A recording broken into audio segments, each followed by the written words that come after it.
or compliments on our programming, you can either write to us on info@capuchintv.co.ke or you can call us directly on 0717 424 866. Your complaint shall be addressed within 7 days.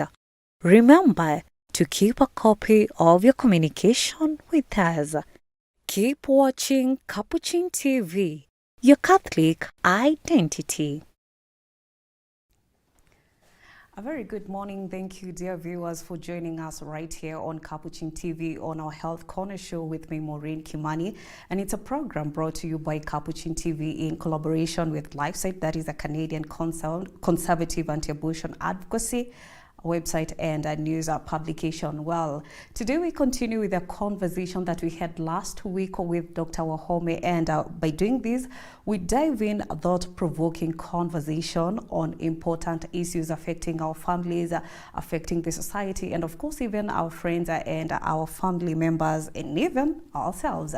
Well, and in case you have thoughts or experiences that you'd love to share with us, you can do that on 0717 424 866, or you can use our SMS number that is 21760. Welcome to the discussion. And you know, I normally don't do this alone as usual. In the studio, we are very delighted to have two beautiful ladies, phenomenal women. And of course, they will be introducing themselves in just a few so that we can be able to get to know them and maybe share what they have come to do and what should our viewers expect as per our conversation is concerned. Very good morning to you, beautiful ladies. Good morning. How are you doing? Doing well. Mm-hmm. Good morning to all viewers. Okay. My name is Margaret Mwaura. Uh-huh. I come from Protecting Life Movement Trust, an organization that was started.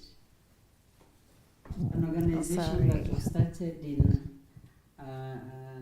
2000, mainly to defend and protect, advocate for the sanctity of human life from conception until death. So we are committed to ensure that all human life is protected from conception until death. So we mobilize resources to make sure that we give support to girls and women who are in crisis pregnancy. Thank you. All right. Thank you so much, Margaret, for making time. And sorry about the microphone issue. You know, sometimes these things do happen. Thank you. So just feel comfortable. Yes, moving on to the next lady from my right. Yes, go ahead. Good morning, viewers. My name is Aketch Aimba. I'm the founder and director of Pearls and Treasures Trust. And just like our sister organization, Protecting Life Movement, we love babies, and so our main mission is to save women and babies from abortion by offering them prevention, intervention, and aftervention services, and that is counseling, providing some things that they would need as they're going through the pregnancy. Rescue, if they need rescue. We partner with other organizations like Protecting Life Movement, who I'm sure they will talk about the Kyoto, to send our girls who need rescue to Kyotas or to rescue centers. We also run post-abortion healing programs because we recognize that some women are pushed by whatever circumstances to choose abortion, whether they want it or not, and God loves them and they need a second chance. And so we run a healing program for them to heal emotionally, psychologically, and to just find restoration, reconciliation with themselves and with God, even after choosing abortion. We also mentor young women to make responsible choices in in the area of their sexuality. Actually, I usually say young women, but we've actually gotten even women in their 50s who are single going through our mentorship program, because as long as you're single, you need to make responsible choices in your sexuality. So we love women, and we deal with sexuality issues and crisis pregnancy and abortion. Okay. Yes. All right. Thank you so much, Margaret and Aketch, for making time to come in to share your insights on these and perspectives on this conversation about abortion, and of course by encouraging young ladies, young women, even the late that you have talked about in the late 50s. I'm sure they learn and they help their daughters and even their granddaughters. And with that we create a very good environment and a healthy society for the girls. Well, let's continue about this, because for you, Margaret, you've been able to talk about what you do in your organization. Kindly share your journey first of all. How has it been? My journey working with as part of Protecting Life Movement Trust started. I think the organization had already been started, and so I joined them as they were considering to do the rescue. So I have been involved with the rescue from the beginning, the rescue Kyoto, and currently I'm in charge of the Kyoto on the board. It's I remember taking the first girl to the Kyoto. We started with the Kyoto is a nest, is a rescue home, but we consider it as a nest, is a place of comfort. You know, when the bird has their baby put in the nest, that's where they take care of them. Very true. So when the girls who need rescue come to us, we provide that love, that support, that acceptance, so that most of them come from they are rejected by their significant others, maybe boyfriend, husbands, by their families, because at that point many consider the having gotten pregnant out of unplanned. It interrupts their education, interrupts their normal life. And so most of them find themselves in that crisis. And so for me, my journey has been to see that those girls are loved, they are accepted, so that they see this not as a problem, but they see it as, yes, it's a challenge, but there is an alternative. Okay. And as my sister Aketch has said, we love babies, and we love, there is no child that is an accident, because as Christians, these children are God's creation. God has created them. And when it happens, it's for us to support these girls and ensure that they carry their pregnancy and deliver those babies comfortably and protect those babies. Okay. And so my journey has been to see that happens. Okay. And it's something, it's fulfilling, it's satisfying to see it happen. All right. Thank you. Thank you so much, Margaret, for sharing your insight. And I think this question goes to Aketch. Yeah, because during our Margaret talk, she mentioned about being about women or ladies being neglected. Do you think that men are not, journeying with the ladies on this process of pregnancy? Yes. And that's why we have a problem in the society, because if you look at the Bible, there is a very important role that God gave men. Men are the protectors, the providers of the family, and therefore the society. They're the leaders in the society. And if they abandon a woman who is pregnant, then that woman feels vulnerable, feels lost, and they can abandon in many ways. They can abandon by just saying, and I hear those stories over and over again, and sometimes it just breaks my heart when a woman comes and says, "Oh, I call him, and he's muteja, or he tells me this is very real. They say, oh, I don't know who you are, very real. Like, I hear it over and over again. Or men even decide to move out from the place they used to live so that this woman cannot reach them, So there's physical abandonment, there's emotional abandonment, okay? But there's abandonment where you're with the woman, but then you give them money to go and procure an abortion. So you're there with them physically, emotionally, but then you don't want that child, you see. So it's a psychological abandonment. So when a woman is facing all these 3 levels of abandonment, she's lost, and it's easy for them to be vulnerable to abortion, because that role of a man to protect, to provide, to fight for the family is not there. And that breaks the society.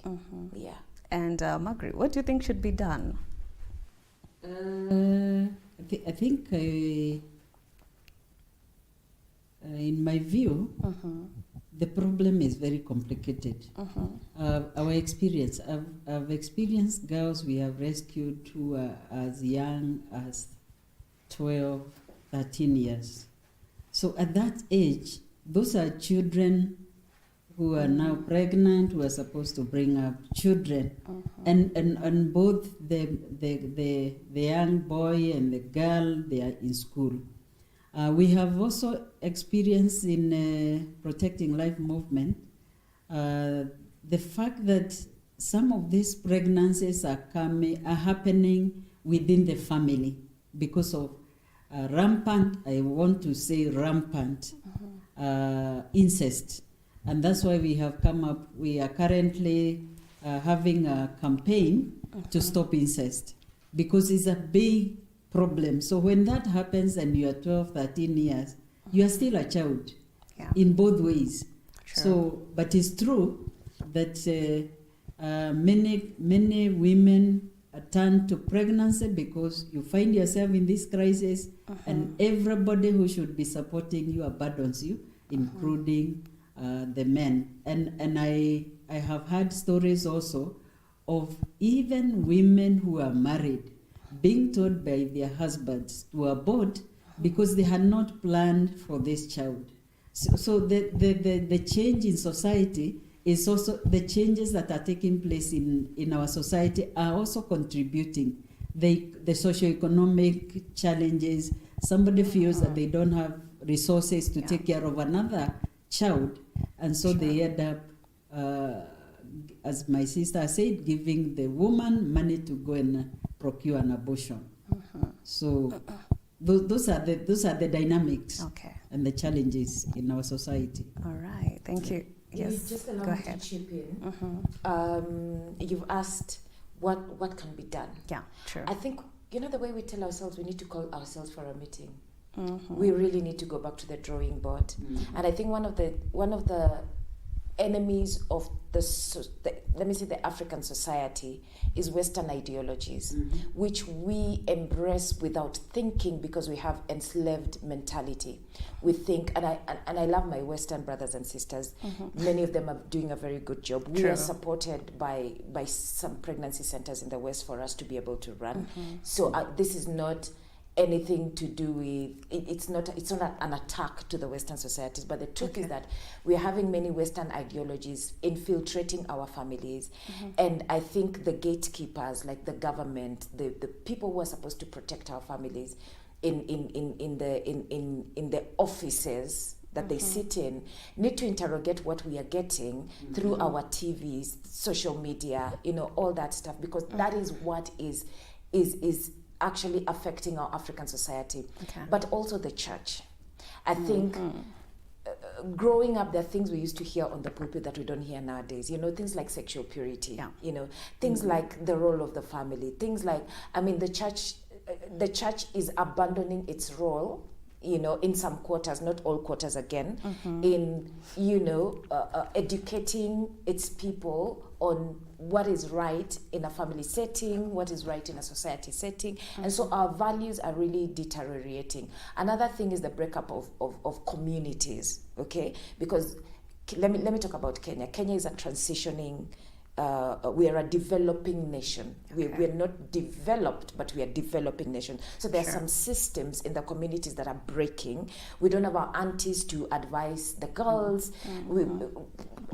There are people who don't know who their grandmother is. You understand? So that breaking of the society, there needs to be a replacement, a system to replace what grandmothers used to do, what aunties used to do, what uncles used to do. Because I remember when my brothers would go for circumcision, there were men who used to sit with them and tell them how to be men, you know. There were role models. Our fathers were role models, you know. So when fathers are not there to be role models, something is wrong. And so that's why we need to call ourselves for a meeting and see how there needs to be replacements of these systems that are breaking down and proper replacements.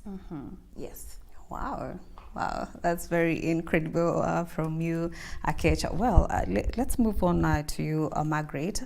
How does the Protecting Life movement trust engage with individuals who have differing viewpoints on, abortion and women reproductive systems?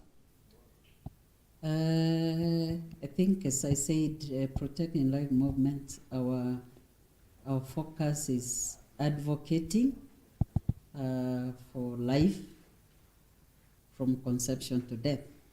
So if we encounter those who have a differing opinion, we would respect them, but we would still do our best to convince them that there is an alternative way, that abortion is not the thing, because we believe abortion is not a medical issue.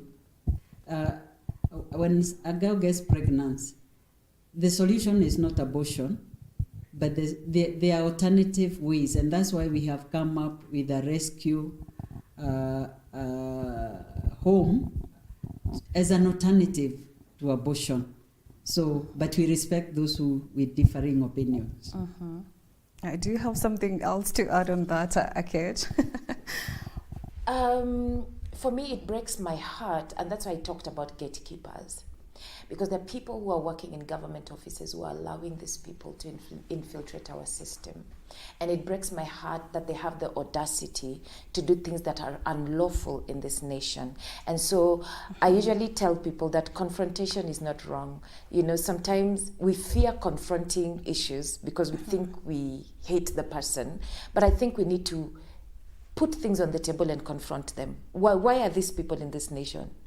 We need to get into those offices and ask the gatekeepers, why are these people performing abortions in our nation? Yet, abortion is very illegal, you know, in this nation. Yeah. So I think we need to be okay with confronting issues in our society.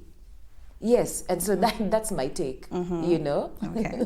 All right. What are the potential physical and emotional risks associated with abortion, and how are they managed?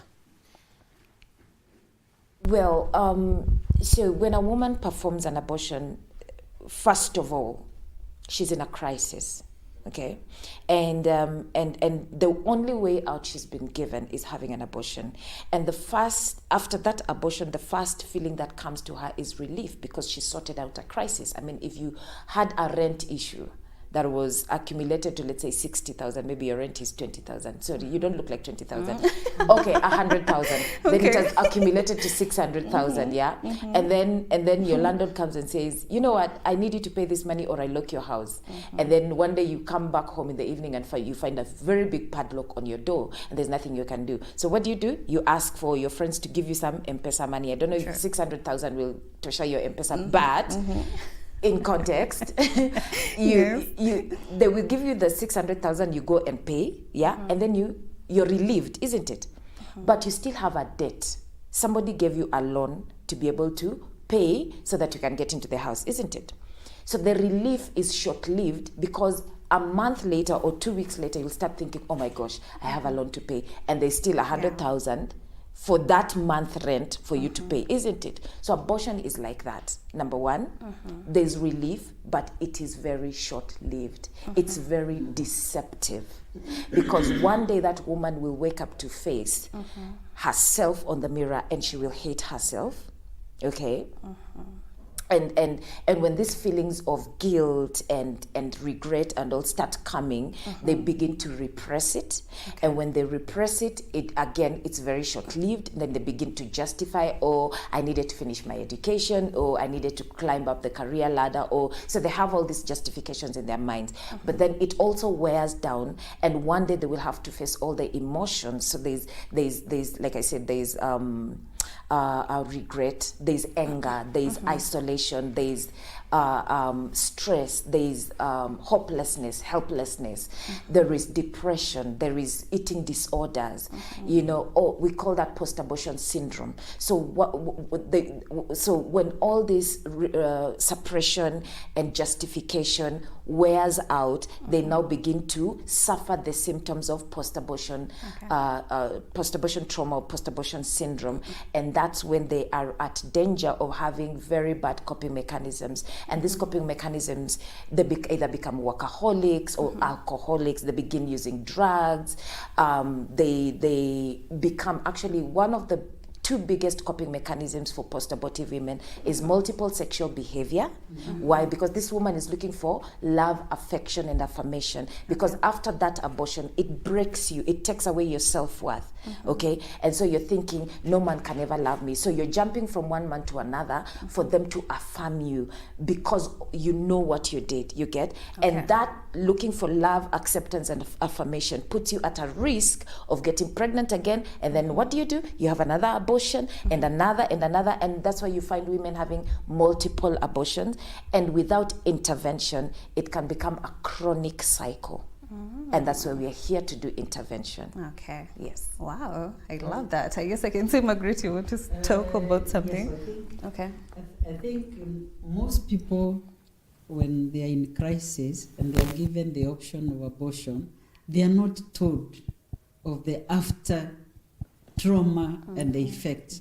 And I think I've recently I was counseling with a lady who had aborted, I think, 3 times. And this lady was in pain.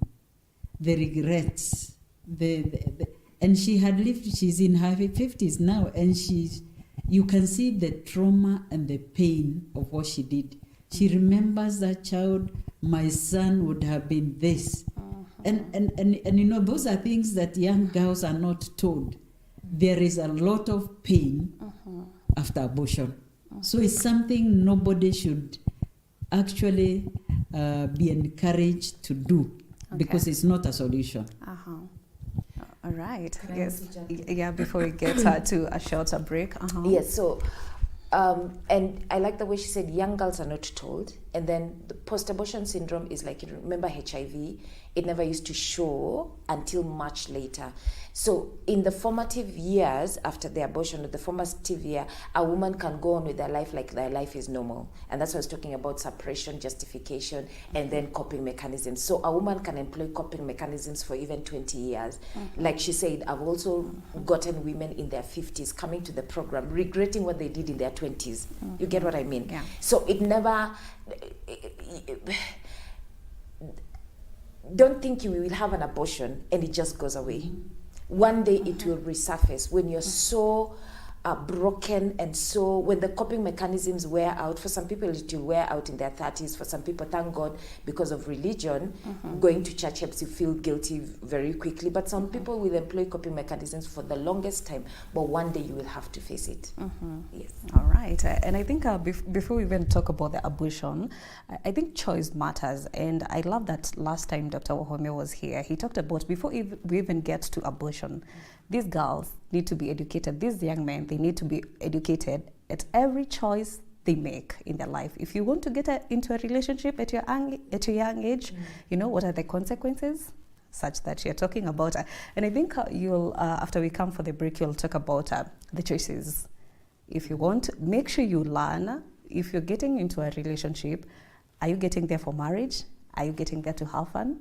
What is your aim on that? And I think you have a lot to share. I can see Margaret nodding her head, and of course Aketch there. Thank you very much for your insights. I'm sure they are learning a lot to our viewers, and of course by sharing to them all these, by creating awareness to them and helping them to avoid all these kind of,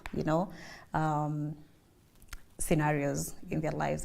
And I think with that, we're going to take a very short break. But in case you still have any question, comment that you'd love to share to our guest today, you can still do that on 0717424866, or you can use our SMS number that is 21760, or you can leave a comment on our YouTube and Facebook page, and I'm sure they will be glad to get back to you. But before that, let's take a very short break. Stay tuned.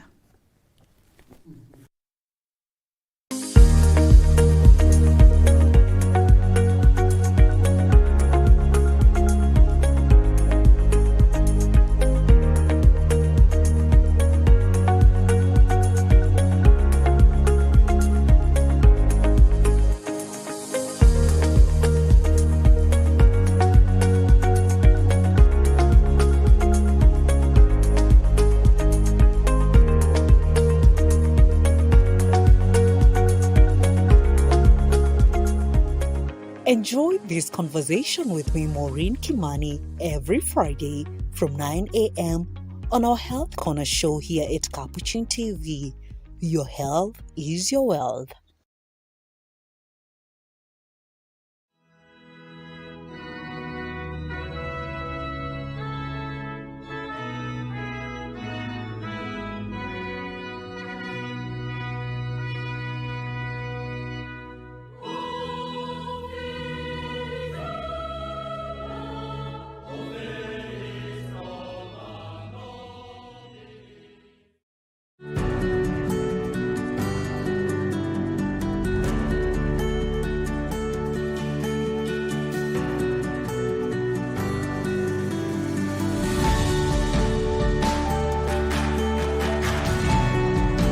Quando vou à igreja do meu bairro, vejo somente pessoas mais velhas.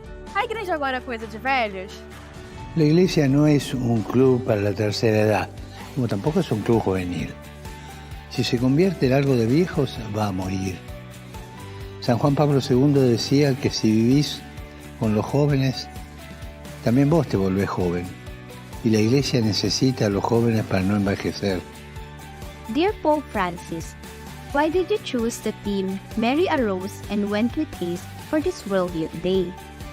Porque María, en cuanto sabe que va a ser la Madre de Dios, no se queda allí tomándose un selfie o presumiendo. Lo primero que hace es ponerse en camino a toda prisa para servir, para ayudar. También ustedes tienen que aprender de ella a ponerse en camino para ayudar a los demás. Qu'attendez-vous des Jeunes de Lisbonne? Me gustaría ver en Lisboa una semilla del mundo del futuro. Un mundo donde el amor esté en el centro. Donde nos podamos sentir hermanas y hermanos. Estamos en guerra. Necesitamos otra cosa. Un mundo que no tenga miedo a testimoniar el Evangelio. Un mundo con alegría. Porque los cristianos, si no tenemos alegría, no somos creíbles. No nos cree nadie. Rezemos para que a Jornada Mundial da Juventude em Lisboa Will help us young people to set out in this journey. En témoin de l'évangile par nos propres vies.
Enjoy this conversation with me, Maureen Kimani, every Friday from 9 a.m. on our Health Corner show here at Capuchin TV. Your health is your wealth. Back, dear viewers, on our Health Corner show right here on Capuchin TV with me, Maureen Kimani. This program is brought to you by Capuchin TV in collaboration with LifeSite, a Canadian conservative anti-abortion advocacy website and a news publication. And we've been talking about abortion, and joining me in the studio we have on my far right we have Aketch Aimba, who is a founder and director of Pearls and Treasures Trust. And moving on, we have Margaret Wambu from Protecting Life Movement Trust and director in charge of Rescue Kyoto. Thank you very much, both of you, for making time, and welcome back. Well, let's begin. Before we had gone for the break, I talked about last time or maybe episode that we had with Dr. Wahome. He mentioned about the choices that people make in life. What's your take on that? Aketch, let's begin with you. Yeah, like they say, every choice has a consequence. And I usually say every choice activates death. And death is not death, the one we bury you 6 feet under.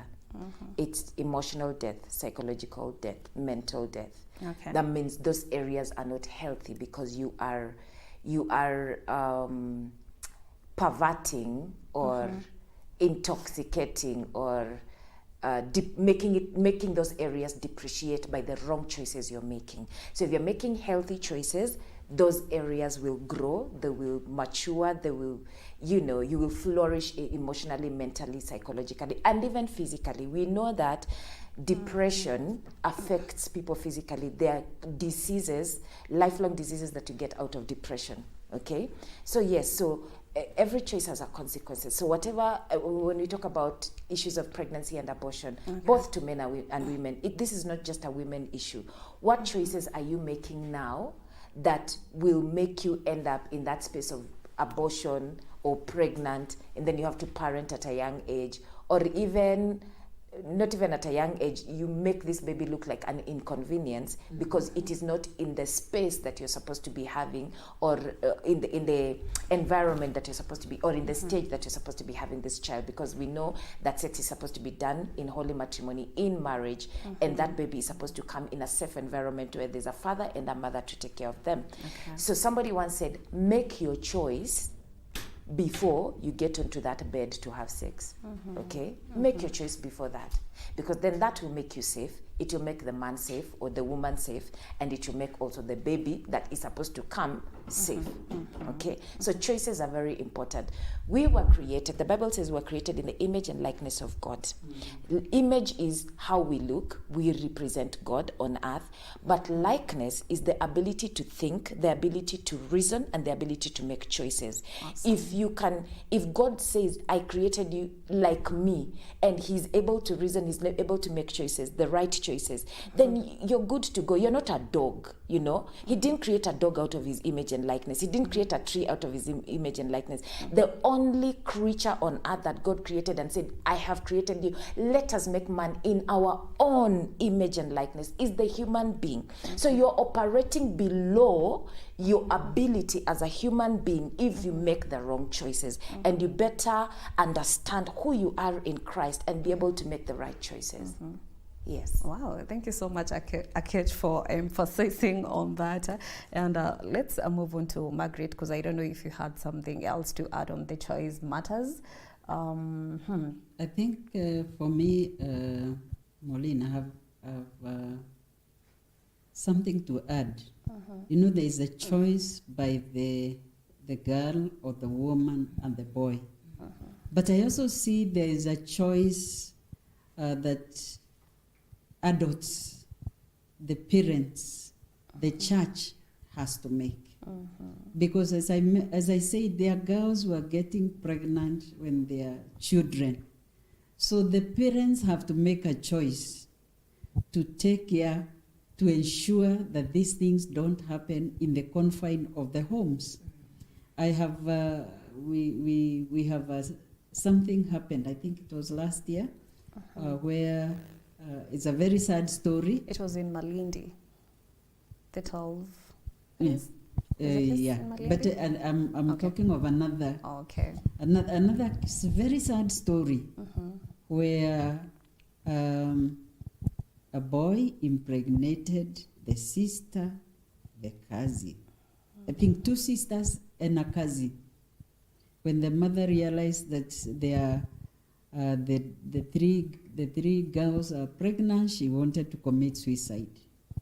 And they were referred to us by somebody, but even by the time we were going to rescue them, something happened, and the mother and the mother committed suicide, and the girls also committed suicide. So I think about 7 lives were lost. The children that were being carried by these girls, the young man, the brother disappeared. I don't know what happened to him. I think there are choices that everybody in society has to make to ensure that some of these things don't happen, that incest does not happen in the families.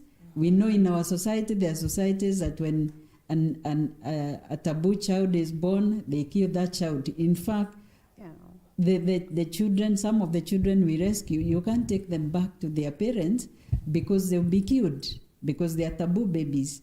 So for me, I see there is a choice that all of us have to make as adults to ensure that these things don't happen. The burden is on all of us. The burden, I think Aketch has talked about the government and those in leadership in the church.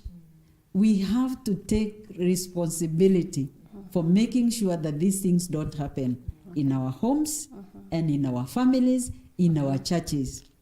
Not to say that even churches, when some of these things happen, they also drive the young women to abort because they are not accepted even in the church. And I think it should start there, that the church has to take responsibility, to take a choice to protect the children, the young women, and the young men. Thank you. And then I think Aketch talked about in our African society, the aunties, the grandparents, the parents used to teach their children. I know we are in a modern society, but we have to look for something to replace what used to happen, because these things should not be happening and the way they are happening today. Okay. All right. Thank you very much, Margaret, for that. And let's talk about PLAZA and Treasures Trust. What kind of counseling do you offer to both, to individuals before and after abortion? Before and after abortion? Yeah. Okay. So let me just maybe correct something little. When they come to us, we don't provide abortion as a solution. Okay, we don't. So it won't be like before and after abortion, because we don't provide abortion as a solution, because we are pro-life. But what we do, we separate the crisis from the baby, because when this woman comes, they perceive, and please underline the word perceive, that the baby is a crisis. And that's why they come to us. The baby is the crisis, and that's why they come to us. But actually, when we start working with them, they begin to realize, oh, this baby is a blessing. The crisis is the fear of my parents. The crisis is the man who walked away from me. The crisis is the fact that I need to finish my education. The crisis is the fact that I am such a career-minded person and I have to get to the CEO stage of my life, you know. The fact is I'm just opening, the crisis is I'm just opening a business. I cannot be bringing a child into the world. So you see the importance of separating the baby from everything she's perceiving as a crisis. And even when we continue to work with her, she begins to say, actually, I have a strength in this place, you know. In as much as I want to become a CEO, but I'm actually a manager right now, and I can do my managerial role for 3 years as I nurse this baby, and then after that, I can continue climbing up my... You get what I mean? Yeah. So you help them to see life in a different perspective, or whatever they perceive as a crisis in a different perspective. And then this baby, they begin to look at them as a blessing and not something that is so threatening, you see? And then after that, they get into the acceptance stage. Even after Another thing that we have to do is to listen out for their emotions, not just be quick to give solutions, because in counseling, the first thing you have to do is to listen and listen and listen. So as you're listening out to their emotions and helping them to process those emotions, you're helping them to offload what is in their hearts, and therefore they'll have a clear mind to look at things from a different perspective. So that's what we offer, but we also meet them halfway by giving them baby clothes, and we do baby clothes drives. If you're listening to me and you have baby clothes at home, please just drive up to this place and bring baby clothes, because there are those who need a supply of baby clothes, diapers, just physical things that can help them make that first step after the baby comes. We don't have money, we don't give money, and we tell them upfront we don't give money, because we also want to empower you to be able to use your strengths, because if we give handouts all the time, you'll be dependent on us. And we have many women that we have to cater for, you see. So we empower you to see your strength and begin to use your strength to fend for your child. And we have had very many successful stories. All right. Before we get back to you, Aketch, you mentioned about emotional, and then I remembered you didn't touch about the physical risk associated with abortion. But before we get to that question, let's move to Margaret. What about the Protecting Life movement? What kind of counseling do they offer? Is it the same with the Aketches? For us, when girls come to us, of course, as Aketch said, we counsel them against abortion, of course. We assess. Our main interest is the best place for somebody to be is with the family. So the first thing is we counsel them against that decision for abortion. And if the family needs to be reached out to, we reach to the family so that we encourage them to support the girl, because the best place to be is with the family. Now, of course, where the parents reject the girl, that's when we take the girl, we counsel them. One thing we do is counseling them to accept what has happened. You can't change. But we counsel them to accept what has happened and accept that child, and know that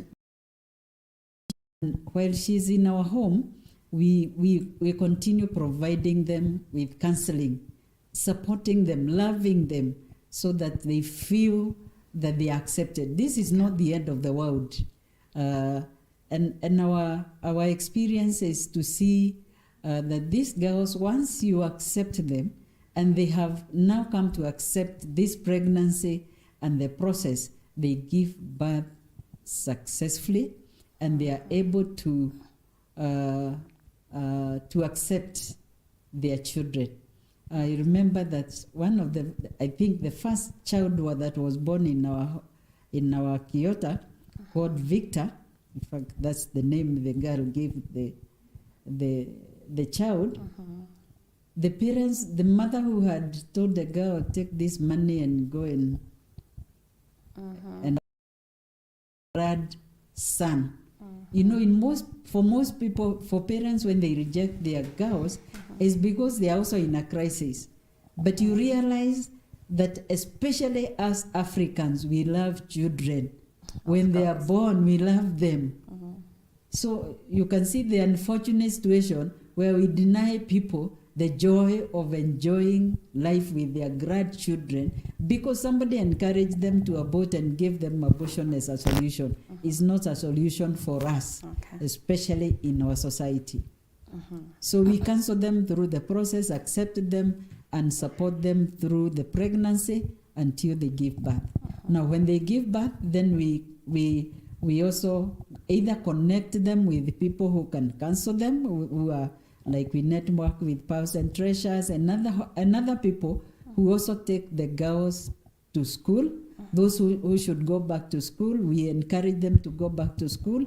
And those who need their children to be adopted because of reasons beyond their control, we support them. Okay. Yes. All right.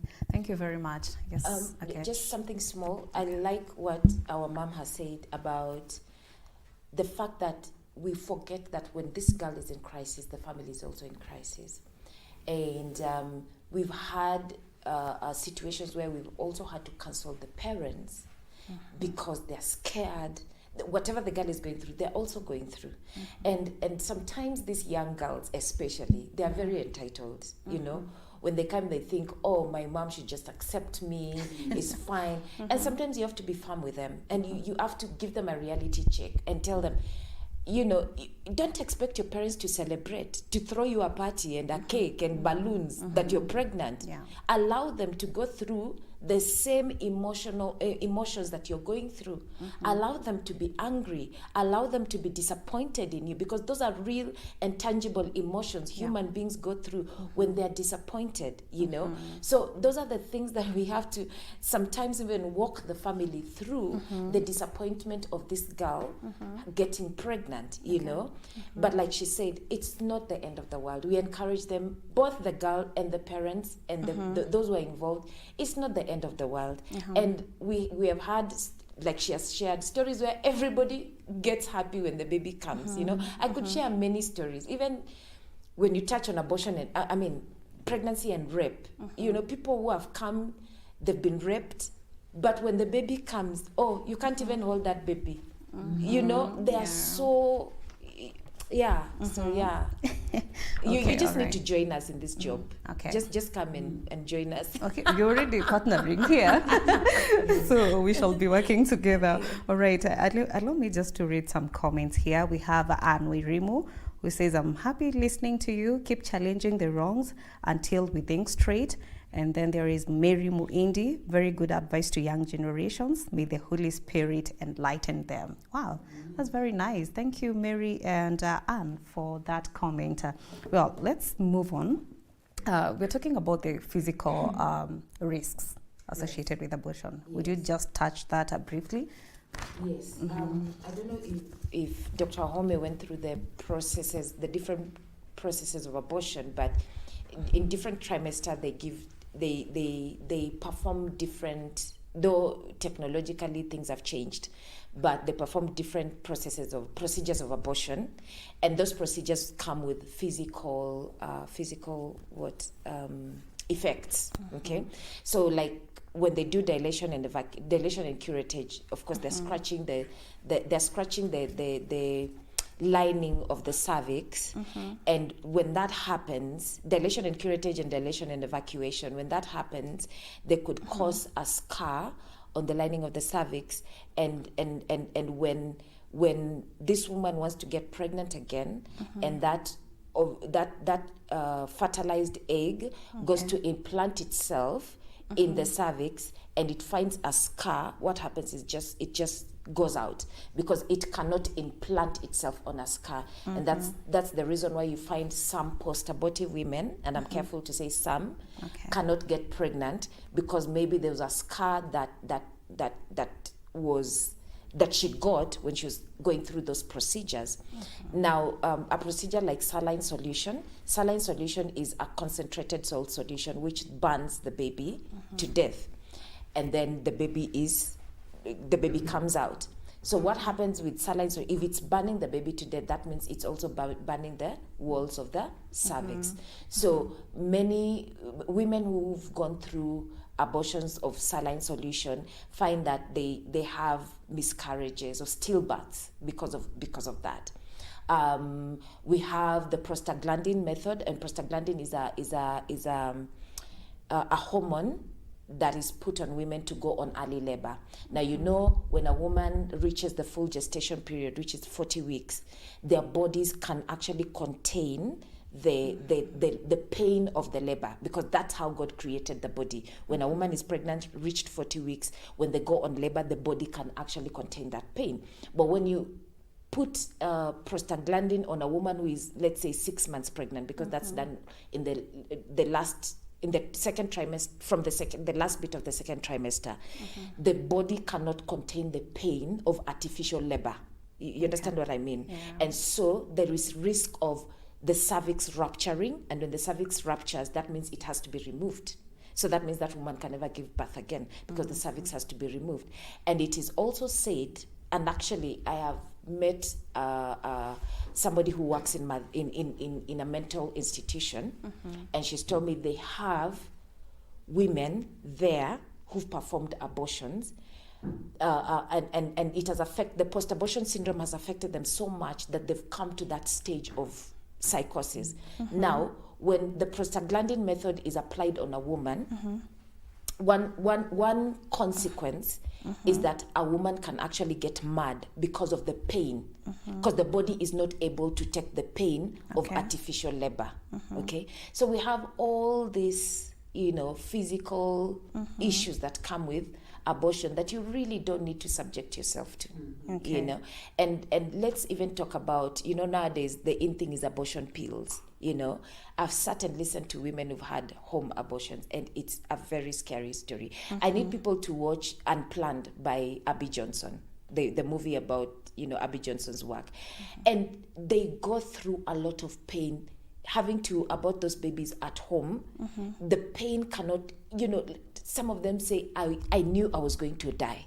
And I'm sure some of them faint from that pain. And if so nobody's there to help them, they can easily pass out and die. You get what I mean?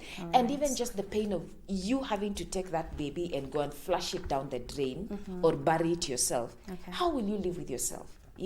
So in a nutshell. All right. Before we wind up, let me just read some comment here. This is very impressive and informative discussion. The family and our children are on the siege. We need to wake up. Great work, Kechi and Maggie. Regards, Tobias. Thank you very much, Tobias. And because I know time is up, I would love to give you maybe 1 minute. You talk about maybe how can people get in touch with your institution. Yes, starting with you, Maggie. Yeah. Thank you. I think parting shot. Yeah, exactly. I think I would encourage everybody to in our society to take these issues seriously, and let us not be carried away with what I think what my sister said at the beginning. What the West think is the solution to our problem. We need to develop our own solution to our problems. And anybody who finds themselves in crisis, there are alternatives. We have a rescue Kyoto at the moment in Moranga, where we can accommodate every girl that in crisis, and we can counsel them, we can direct them. So let no girl feel that they have no option. Abortion is not an option. And so you can get to us through our office. We have an office on Gong Road at the Nazarene Church, and also you can get in touch with me.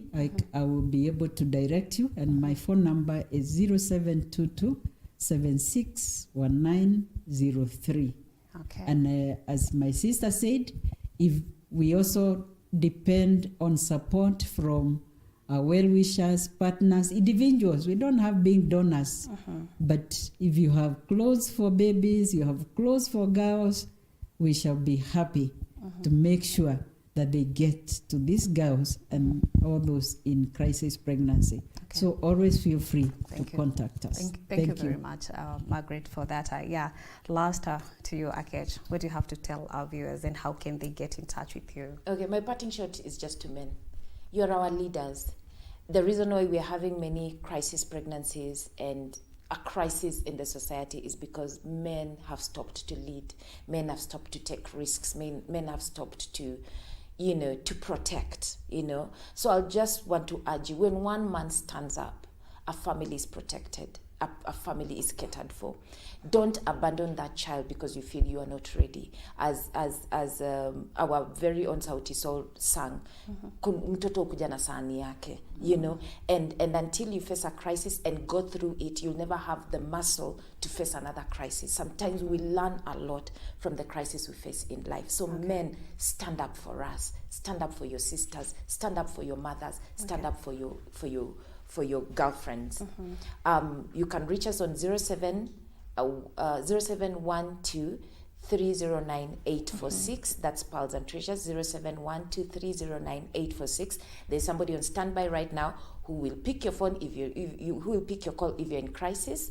But our offices are in Westlands. We're soon moving to Rafter Road, but right now we are at Wambu House in Westlands, 2nd floor. Okay. Thank you very much to both of you ladies for making time and for sharing your insights and perspectives on these.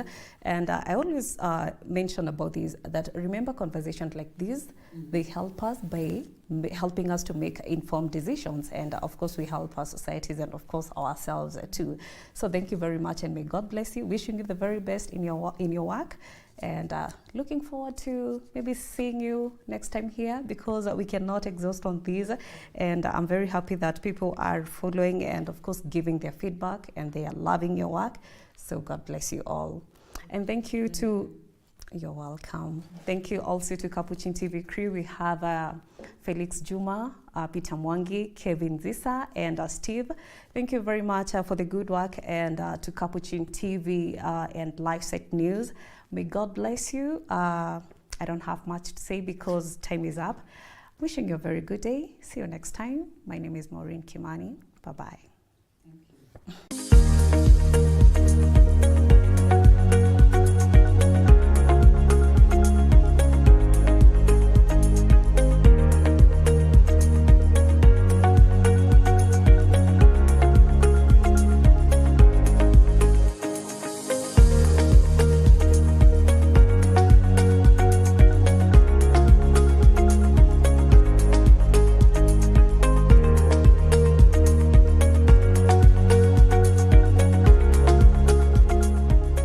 Enjoy this conversation with me, Maureen Kimani, every Friday from 9 a.m.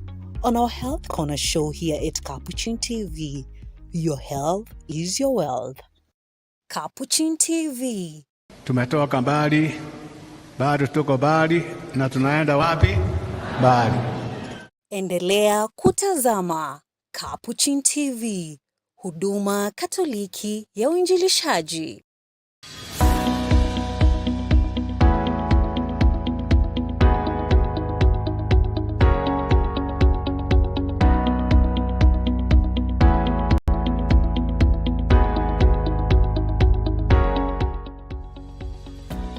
Welcome to Tangaza University College, a multicultural community of holistic formation rooted in gospel values.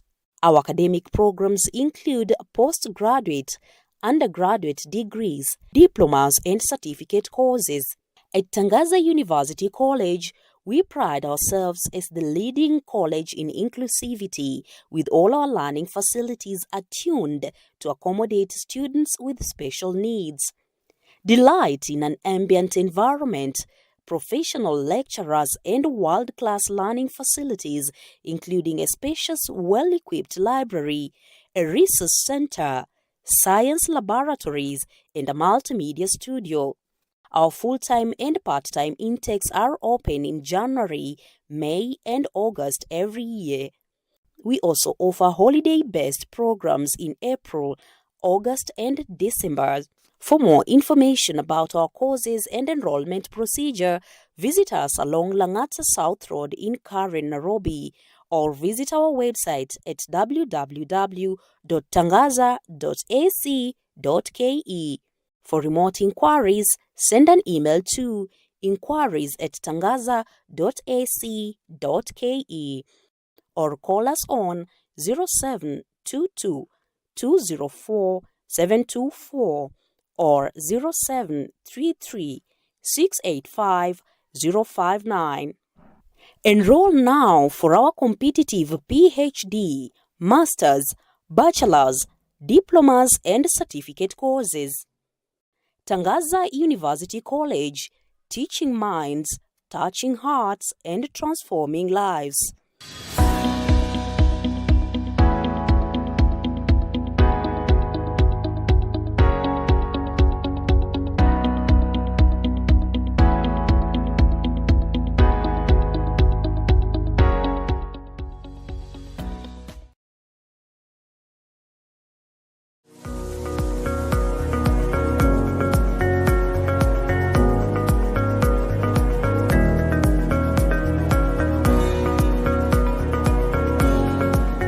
For this very reason, do your best to add goodness to your faith, and to your goodness add knowledge. To all principals of Catholic-sponsored public secondary schools and associate members, the 8th edition of the Catholic Schools Principals Association Conference is here. The Kenya Conference of Catholic Bishops Commission for Education and Religious Education invites you to this 3-day pedagogical convening slated to take place from Tuesday, 15th of August to Thursday, 17th of August 2023 in the Pope Paul VI Learning Resource Center at the Catholic University of Eastern Africa in Karen, Nairobi.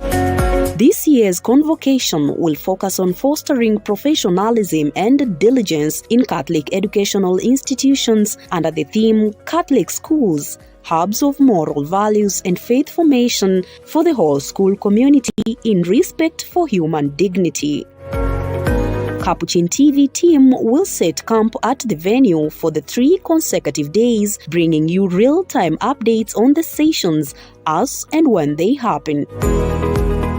For inquiries about the conference, contact your diocesan education secretary or the KCCB Education Commission on 0700 649 340 or send an email to education@catholicchurch.or.ke.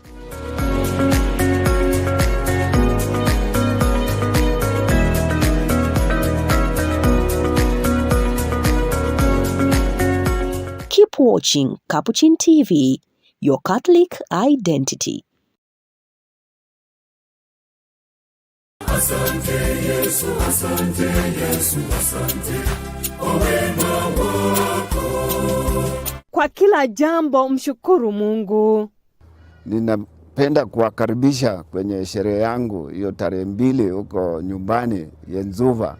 Mkuje tusherekee hiyo miaka ya unduma nimetoa kwa kanisa na watu wa Mungu. Jumamosi tarehe 2 Septemba.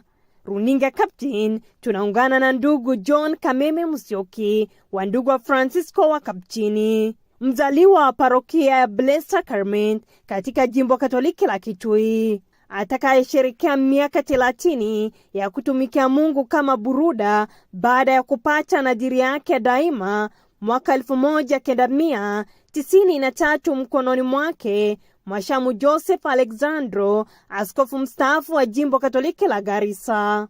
Buruda huyo ambaye anafanya kazi yake utume kwenye parokia Mtakatifu Yohane Paulo wa Pili, eneo la Kabiangi kwenye jimbo Katoliki la Kericho, aliwahi kudumu kwenye maeneo mbalimbali hapa nchini na nje ya nchi. Nikifanya kazi sehemu mbalimbali, nimefanya Ruiru, nimefanya Italy kwenye nyumba yetu ya International College, nimekuja pia nikafanya Mpeketoni, nimefanya St. Bridget, na wakati huu ninafanya kwenye Kambianga Parish, Kericho Diocese. Ndugu John Musyoki anamshukuru Mungu na shirika lake anaposherehekea miaka 30 ya utumishi wake kwa Mungu. Vile nimetoa hiyo huduma, ningependa kushukuru Mungu kwa baraka zake kwangu na kwa shirika yetu wa Capuchini. Vile tumeona Mungu akitujalia na amefanya mambo mengi. Kujeni tarehe 2 mwezi wa 9 huko nyumbani tusherekee pamoja tukishukuru Mungu. Ibada ya misa takatifu itaanza saa 4 asubuhi ikiongozwa na padri mkuu au kipenda Vicar General John Mwandi wa jimbo Katoliki la Kitui, jimbo linaloongozwa na Askofu Joseph Mogela. Misa takatifu itafanyika nyumbani mwao eneo la Yensuva, Mwingi Magharibi katika kaunti ya Kitui. Kwa maelezo zaidi, wasiliana na ndugu John Musyoki kupitia nambari ya simu 0712664054 au kipenda 0733981387. Runinga Capuchin tunampongeza ndugu John Musyoki anapoadhimisha miaka 30 ya utumishi kwa Mungu. Asante Yesu, asante Yesu, asante kwa wema wako. Endelea kutazama runinga Capuchin, kitambulisho chako Katoliki.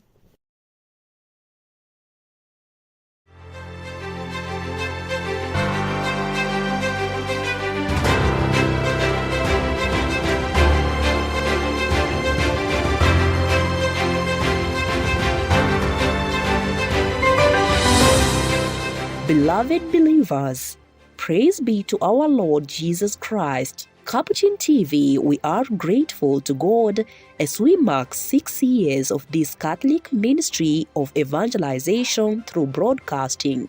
We continue to spread the good news with you, and through your generous support, we are greatly thankful for your unwavering loyalty to our programs. This August, the Visitation Daughters of Mary are preparing 2 mega celebrations at their mother house in Katolo, Kisumu County. In the spirit of communionship, exemplified by Christ our Savior, the sisters delightfully extend to you a cordial invitation to the official grand opening and the blessing of their mother house, and later to the celebration of final vows. I take this opportunity to welcome you to Katolo in Kisumu Archdiocese, where we'll be opening the Mother House and our Formation House. The ceremonial opening of the Formation House will take place on Wednesday, 23rd of August, preceded by Holy Mass at 9:30 a.m., celebrated by Archbishop Maurice Muhatia Makumba of Kisumu Metropolitan. Then on the 25th will be the climax. On Friday, 25th of August, the 6 founding members of this religious congregation will profess perpetual vows. The host local ordinary, Most Reverend Maurice Muhatia, will jointly officiate the Eucharistic celebration with His Grace Philip Anyolo of Nairobi Archdiocese from 9:30 a.m. Come and celebrate with us. Come and thank God with us, because the Almighty has done great things for us. Holy is His name. But who exactly are the Visitation Daughters of Mary? The Visitation Daughters Sisters began in 2020. As a young congregation, our charism is to live and share the love of Christ among ourselves, work for the restoration of the spiritual health of the family. We feel this is what God is calling us, to journey with the families, especially today where there are so many challenges that families are facing. So we have sisters who are specialized in psychospiritual counseling. And this journey with the families, we journey with the young people, we journey with the children, and even with the family as a unit. This young congregation, born at St. Ignatius of Antioch Katolo Catholic Parish in the Kisumu Archdiocese, has so far established presence in 3 more dioceses in the country. We were founded in Kisumu Archdiocese, in a parish or in a place called Katolo, and that is where we are, the Mother House will be, and also the Formation House. And then we are working in Tinganga, in the hospital, and also at Matasia. So far, we are 17 sisters who are professed, about 2 novices, 4 postulants, and 6 aspirants. And many of them are coming to join us because they want to share in this charism of the restoration of the spiritual welfare of the families. This begs the question, what impact has the congregation had on the family unit so far? So far, we thank God because we have seen that our working with the families we are changing, we are transforming people. This, however, doesn't happen without challenges. The challenges are the financial that limits us from targeting as many families as we want. For example, we do not have a spiritual center, and that is our dream, that one day we shall have a spiritual center where families can come for rescue. They can come for reconciliation, prayer, but those are future plans. For now, we need maybe your support. As we open the new Mother House, there are many challenges, equipping the chapel, equipping the rooms and so forth. So whatever help you can offer to us, we shall be very much appreciative.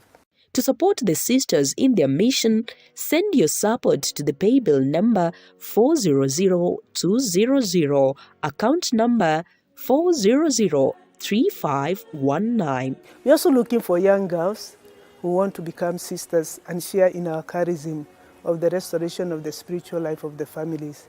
They are most welcome. They can get in touch with us. We are also looking forward to forming friends of the Visitation Daughters of Mary, who can share with us this same charism. Because as you know, the work is enormous. We need people who can also help us to journey with the families. You don't have to be an expert. You only need somebody who with a listening ear, because most of these families, what they lack is that somebody to listen to them and somebody to bring reconciliation. Get in touch with Sister Jacqueline on 0722 909 411 for details about the congregation and how to join them as a religious nun or a friend of the Visitation Daughters of Mary. So welcome, and also to see where we are and what we are doing and working with the people in the rural area, but very much receptive of our charism. Capuchin TV commends the Visitation Daughters of Mary for this great stride of faith and congratulates the founding sisters upon their perpetual profession.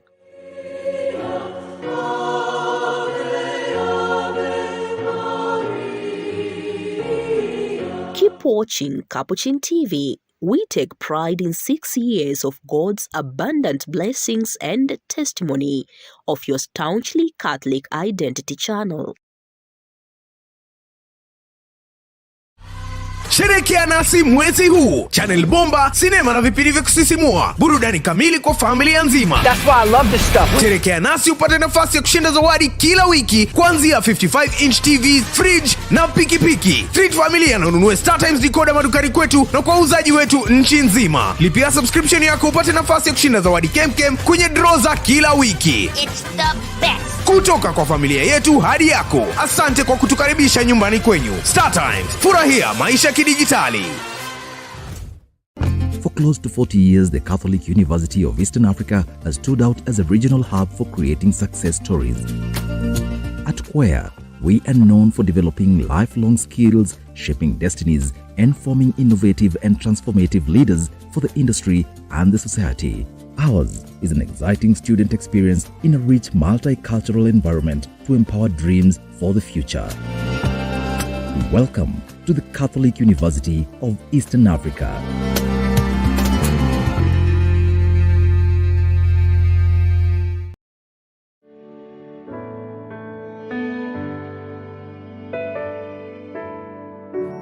St. Patrick's Missionary Society was officially founded on 17th of March 1932 in Wicklow County of Ireland, and in 1951, compelled by Christ's love to reach out in service to God's people, it opened its doors to Kenya. The missionaries of St. Patrick's are delighted to invite you to the diaconate ordination of 10 of their members.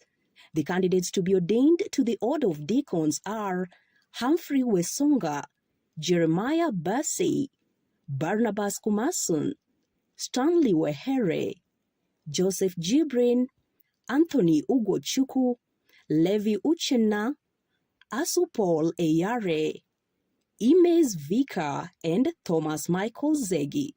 The diaconate ordination mass is slated for Saturday, 19th of August 2023 at the Holy Family Parish in Utawala, Nairobi, Kenya, starting 10 a.m. East African Time. The chief celebrant and ordaining prelate will be His Grace Most Reverend Maurice Muhatia Makumba, Archbishop of the Metropolitan See of Kisumu. This celebration will be aired live on your #1 Catholic broadcasting channel, Capuchin TV, and all its corresponding digital podia simultaneously. You can also follow a live stream of the event on St. Patrick's Theology House Facebook page. For inquiries about the diaconate ordination or how to become a missionary of St. Patrick, contact the Vocations Director on 0708 661 916 or send an email to vocspsea@gmail.com. Capuchin TV congratulates the deacons-to-be and the entire St. Patrick Missionary Society.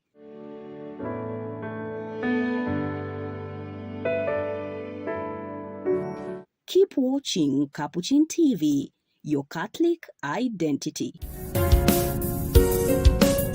You are watching Capuchin TV. For any complaints, comments, or compliments on our programming, you can either write to us on info@capuchintv.co.ke or you can call us directly on 0717 424 866. Your complaint shall be addressed within 7 days. Remember to keep a copy of your communication with us. Keep watching Capuchin TV, your Catholic identity.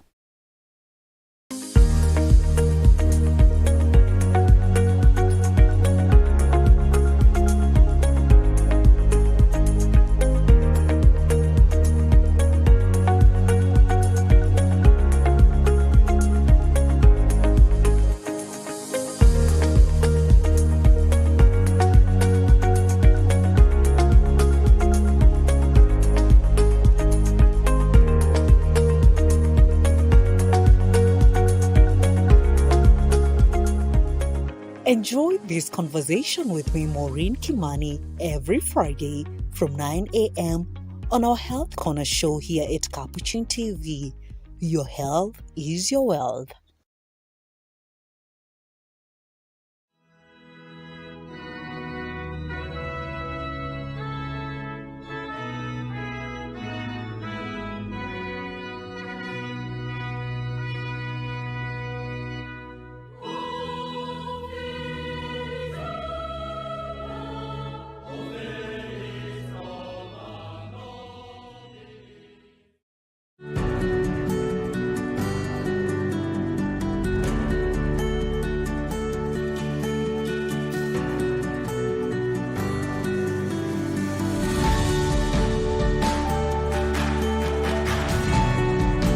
Quando vou à igreja do meu bairro, vejo somente pessoas mais velhas.